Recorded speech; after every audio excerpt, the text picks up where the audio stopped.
gonna jump in the ocean. I'm gonna jump in the sea. I'm gonna swim with the dolphins.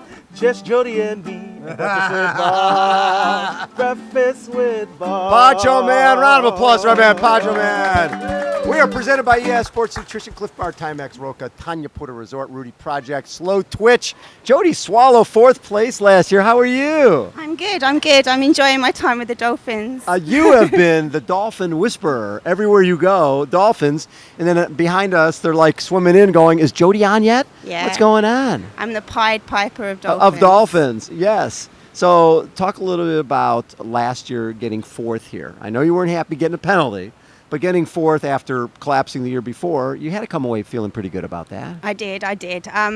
When you come here, you're not really racing other people as such. You're racing yourself, and the course is so challenging. It's so hot. It's so tough. Yes. That you can only put the best that you can put out there. I did get a penalty, but I recovered from it well mentally, and I think that was what I was pleased with. Yes. Running through the field, something that I'm not used to because I'm usually at the front at the end of the bike. So, right.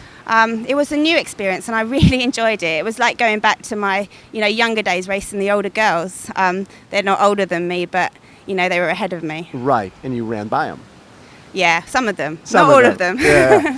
So what did you learn? Like you said, you had the penalty, so you had to come from behind.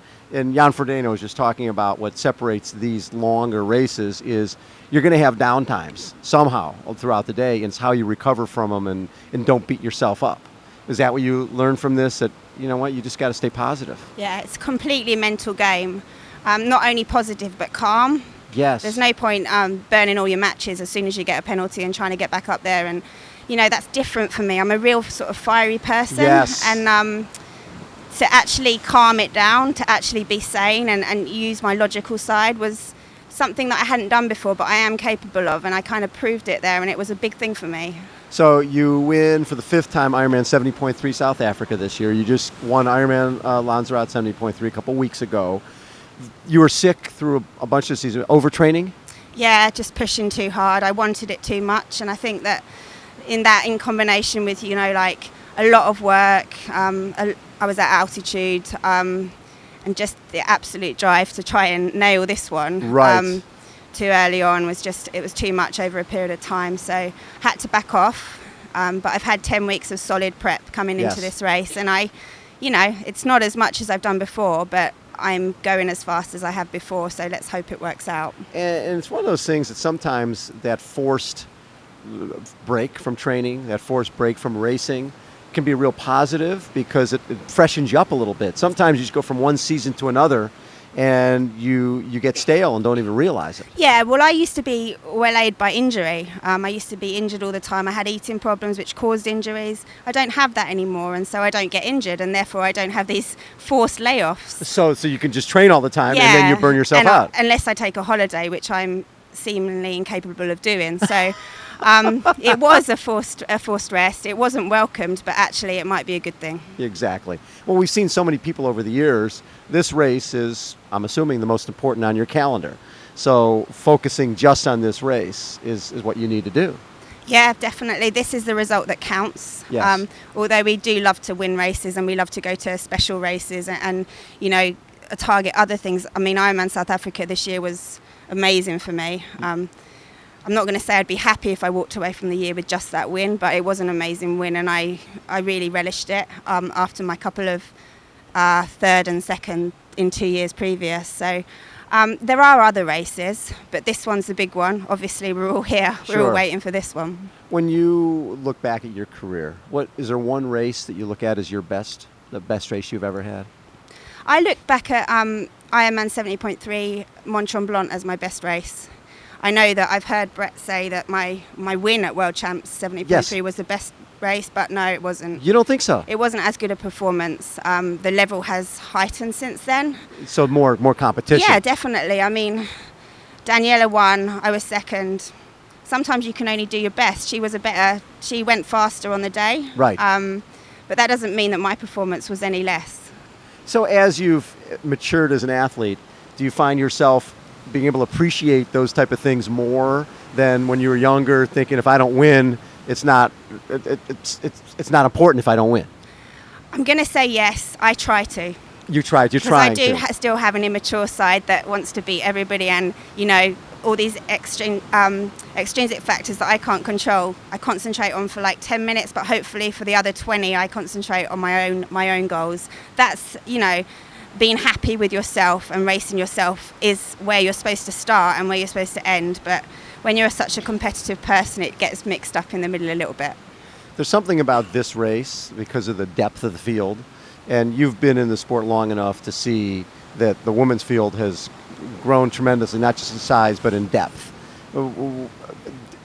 You'd rather, I'm imagining, be at a starting line where you've got everybody there so that you can find out exactly where you stand. Absolutely. I think that when you have the best girls together, they influence each other's races as well, just like the men's. It becomes an actual spectacle. Right. And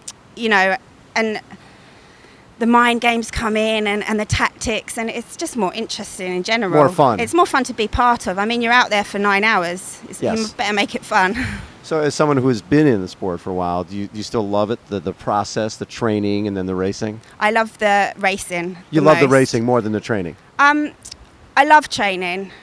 If I could just train and not think about triathlon for the rest of the day, I would absolutely, savour it forever.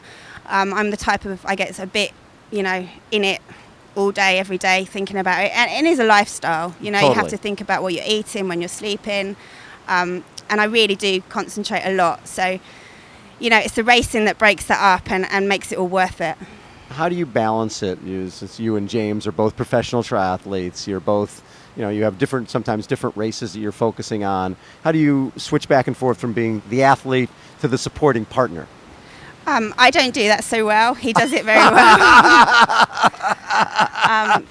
So basically, I'm the athlete 24/7. Yeah. He's the athlete, and then he bemes a supporting partner. I hope not so much as it used to be, but yeah, I mean, I still have my tantrums and He's still my nodding diva yes. fits. Yeah, I can be a little bit of a diva, and then it gets kicked out of me. So yeah, it's difficult. Yes. And we're both top of our game. Right. So it's important that he goes to Mallorca and he races an Ironman and tries to qualify for next year and right. this and that. And we just have to appreciate that we're a unit, not two individuals anymore. And our results influence each other and support each other's life as well. This week, though, he's the support person and you're the diva, right? Well, that's what he's saying, but I've seen him being a little bit of a diva. Oh, has he been a diva? Hanging out by the beach, wearing a Speedo, and look at me. Definitely wearing the Speedo, yeah. I love that. What would you be happy with on race day? The fact that your training has been compromised this year, you've been sick, and so what would you be happy with? I would be happy if I could come away and know that I didn't make any mistakes, that I reacted to the how I felt at the time, lived in the moment and reacted in the best way possible for that. Don't think about the past, don't think about the future, savor the moment. And I think that if I do that, then we're looking at a good result. And is this a tactical race, or is this just a put your head down and go race? It's definitely tactical in the pacing terms. I mean, everybody sort of goes off the deep end here and goes out fast and forgets that it's usually about the second half of the marathon. Yeah. So it's a pacing game, and have confidence in your own training and knowing that if they're off the front, if they're going for it, they might just be better or they might have mispaced it, and you hope for the second. A lot of races, there aren't deep women's fields, right? There aren't deep women's pro fields, so you can get out of the water up front in sort of steady state. You run here, the field is so deep, a lot of times you see people come out of the water together and it looks like a bike race. One woman's going off the front, then another one's going off the front, and meanwhile, Mirinda Carfrae's steady state because she's behind that lead group. Is it hard to not get caught up in that? Well, you've nailed it there, exactly.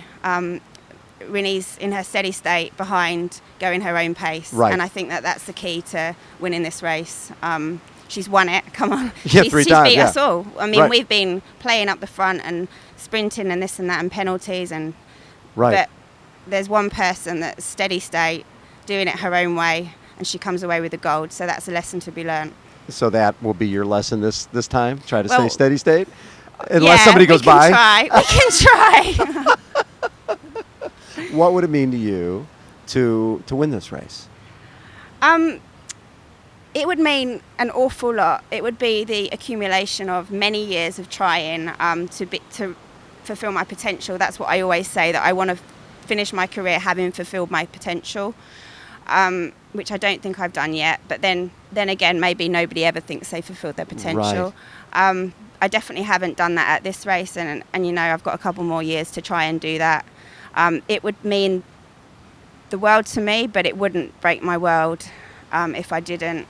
I have a great life, I have a great career, and great people around me, so I do appreciate that. It would just be the cherry on top. When did you realize that you could actually make a living in this sport? Or was there one race that basically said, this is it, I'm going to be doing this forever? Well, Bob, I haven't ever had a job. So this has been a conventional job. Yeah. Luckily, I won the first race I ever did, and I was put on lottery funding for triathlon straight after that. Yes.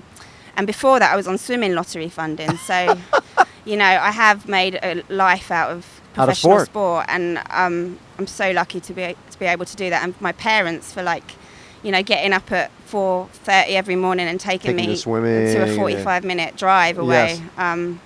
Not everybody has that opportunity. I'm very, very lucky. Love it. How about a round of applause for Jodie Swallow? Again, we are presented by ES Sports Nutrition. Cliff Bar, Timex, Roca, Tanya Puta, Rudy Project, Slow Twitch, and our main guy, Poncho. Man. I'm gonna swim in the ocean. I'm gonna swim in the sea. We're gonna swim with the dolphins. Jodie, Bob, and me. Yeah. And breakfast with Bob. Yeah, Poncho Man.